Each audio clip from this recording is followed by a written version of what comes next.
As someone who's had a lifelong commitment to Israel, as the only American president who's ever gone to Israel in a time of war, as someone who just sent the U.S. forces to directly defend Israel when it was attacked by Iran, I ask you to take a step back. Think what will happen if this moment is lost. You can't lose this moment.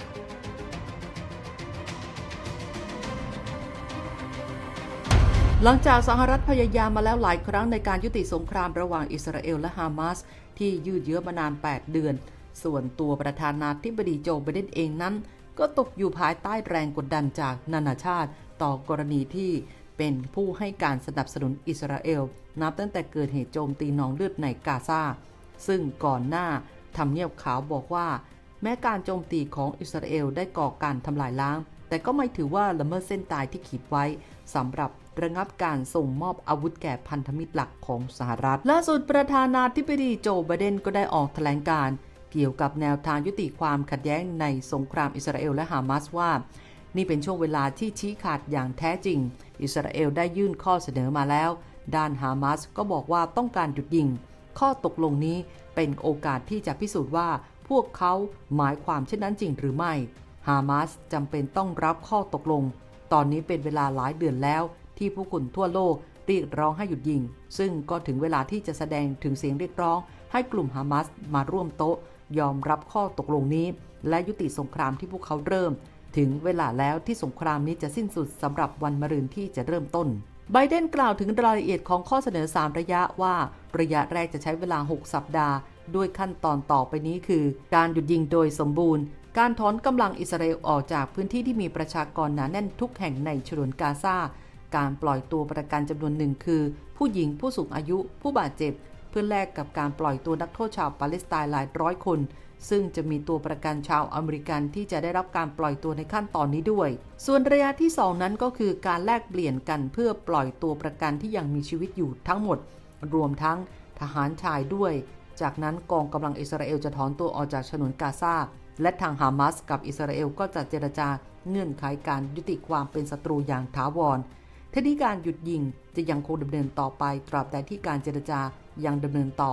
ซึ่งระยะนี้ถือได้เป็นการพัฒนาครั้งใหม่จากข้อเสนอครั้งก่อนที่อาจจะใช้เวลานานกว่า6สัปดาห์จากระยะที่1ขณะที่ระยะที่3นั้นก็คือแผนการฟื้นฟูฉนวนกาซาจะเริ่มขึ้นโดยชาติอาหรับและประชาคมระหว่างประเทศจะมีส่วนร่วมด้วยขณะที่ศพตัวประกันที่ถูกสังหารจะถูกส่งกลับไปยังครอบครัวของพวกเขาต่อไป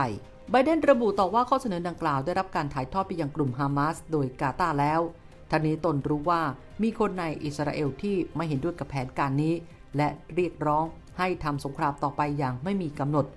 บางคนยังคงติดอยู่ในแนวร่วมของรัฐบาลที่พวกเขาต้องการยึดครองฉนวนกาซาพวกเขาต้องการต่อสู้ต่อไปเป็นเวลาหลายปีและตัวประกันก็ไม่ใช่สิ่งสำคัญสำหรับพวกเขาดังนั้นตนจึงขอเรียกร้องให้ผู้นำในอิสราเอลมายืนหยัดอยู่เบื้องหลังกับข้อตกลงที่เสนอนี้แม้ว่าจะมีแรงกดดันใดๆเกิดขึ้นก็ตามด้านฮามาสก็ออกแถลงการตอบโต้ในเชิงบวกต่อข้อเสนอของไบเดนโดยระบุว่าพร้อมที่จะมีส่วนร่วมในเชิงบวกและในลักษณะที่สร้างสรรค์กับข้อเสนอใดๆก็ตามที่มีการหยุดยิงถาวรการถอนกำลังทหารอิสราเอลการสร้างฉนวนกาซาขึ้นใหม่การกลับมาของผู้พลัดถิ่นและข้อตกลงแลกเปลี่ยนนักโทษส่วนทางด้านฝ่ายบริหารของรัฐบาลอิสราเอลก็เปิดเผยว่าสนับสนุนแผนดังกล่าวแต่นายกรัฐมนตรีเบนจามินเนทันยาฮูผู้นำอิสราเอลกล่าวว่ากองทัพอิสราเอลจะเดินหน้าปฏิบัติการทางทหารต่อไปจนกว่าจะบรรลุเป้าหมายนั่นคือการกวาดล้างกลุ่มฮามาสให้สิ้นซากทั้งนี้นายอันโตนิโอ กูเตเรสเลขาธิการสหประชาชาติก็ได้แสดงความหวังว่าพัฒนาการสำคัญครั้งล่าสุดที่เกิดขึ้นจะนำไปสู่การสร้างสันติภาพอย่างถาวรขณะที่ศาสตราจารย์เจเรมีชูริผู้เชี่ยวชาญด้านประวัติศาสตร์และกิจการสาธารณะแห่งมหาวิทยาลัยเท็กซัสได้แสดงความเห็นว่าข้อเสนอนี้มีโอกาสที่ประสบความสำเร็จสูงกว่าข้อเสนอก่อนหน้าเพราะอิสราเอลได้สร้างความเสียหายอย่างมีนัยสำคัญต่อกลุ่มฮามาสและการรับรู้ของสาธารณชนทั่วโลก